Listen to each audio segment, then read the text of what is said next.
All right, just a few short comments about what a grading plan looks like and how you might make one, although we won't go into much detail. So your grading plan is used by the contractor who does the excavation, whoever that is, and you are showing them two things. First of all, you are showing them where the existing ground is, and you show that with dashed lines. Those are what he or she will be looking at when they go out on the site.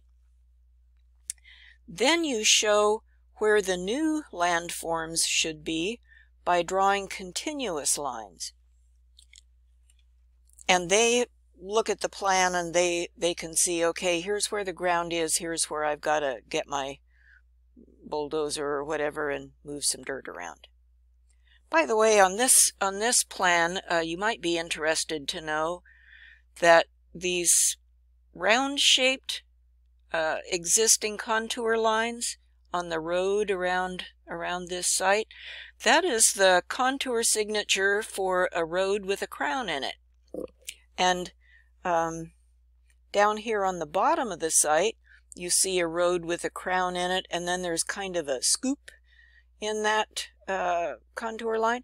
That's the ditch at the edge of the road. All right, so the way the contractor uses your plan is they get wooden stakes, painted orange or pink at the top, often with flags, and they go out on the actual site with your plan and they stick stakes in the ground. Oftentimes they're using some technical equipment, maybe some lasers and stuff. In any event, they're putting sticks in the ground, and they are writing on those sticks what this is and what the elevation is. And now, when they get on their excavation equipment, they can use those stakes, I should say, to see where the new ground should go.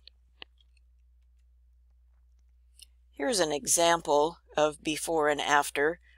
The plan on the left is an existing site where they want to put a parking lot. And you can see these kind of rounded curves. Looks like there's a hill at the top and it slopes downhill this way. And that's fine, but we don't want water running all over our parking lot, and we want a level parking lot. So we or somebody would come back and put these contour lines in here. See the continuous lines representing where the ground should go. A couple of things to notice. One, across the parking lot are nice, straight, evenly spaced new lines, and you can see that maybe you can see that that means water is going to flow in sort of a sheet flow off that parking lot. And then see these pointy lines on each side of the parking lot? That's the contour signature for a swale.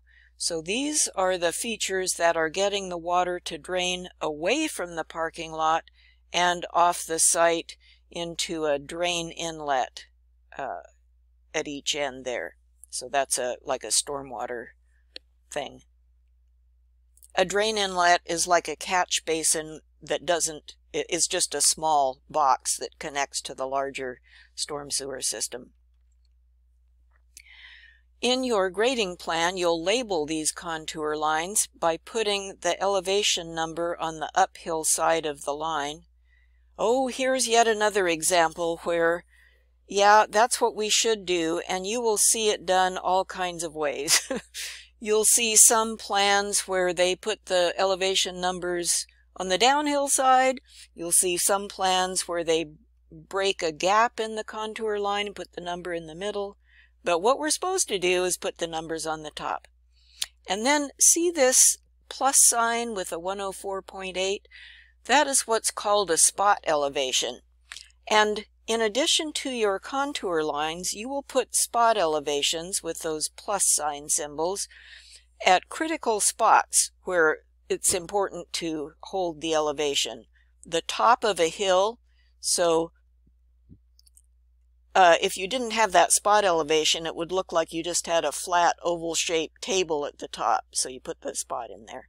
At the corners of a building foundation, at the tops of walls, that kind of thing. And notice here that those numbers are written in decimal feet. So that's the engineering style of writing dimensions. Here's, I don't know what this building is, something, with some spot elevations anyway. So in this plan, I've highlighted the spot elevations. These things are swales, and at the top here is the high point of the swale, that's HP. Here they've got a spot elevation at each of the four corners of the building, and they've also given a finished floor elevation, and you must give that. It's critical that the ground around the finished floor be at least half a foot lower than the finished floor. And if you go to buildings where the ground is half a foot lower than the finished floor, you might feel a little anxious that, oh, I wonder if water can get in if we have flooding. Yeah, sometimes it does. So half a foot is the absolute minimum. Anyhow, as we were saying, these swoopy lines kind of embracing the building plan, wrapping around the plan, that's the contour signature for a swale. That is a feature that's going to get the water away from the foundation. And notice that here's the foundation. It's at 14 feet. Now here's a contour line, and that is the 13-foot line. So from the foundation corner to that line, the elevation drops a whole foot. Here it's a little bit closer, so it must be steeper. And then notice when you're looking at these contour lines that along the sides of the swale, those lines are closer together, so that must be more steep. And down the middle of the swale, from one line to the next line, those lines are far apart, so it must be more flat in the bottom of the swale. Kind of cool, huh?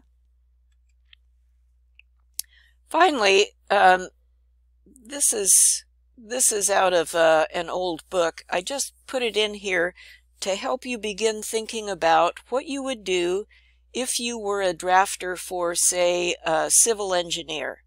Civil engineers make a lot of profile drawings. And what if you have a plan view and you're trying to think about how would you make a profile?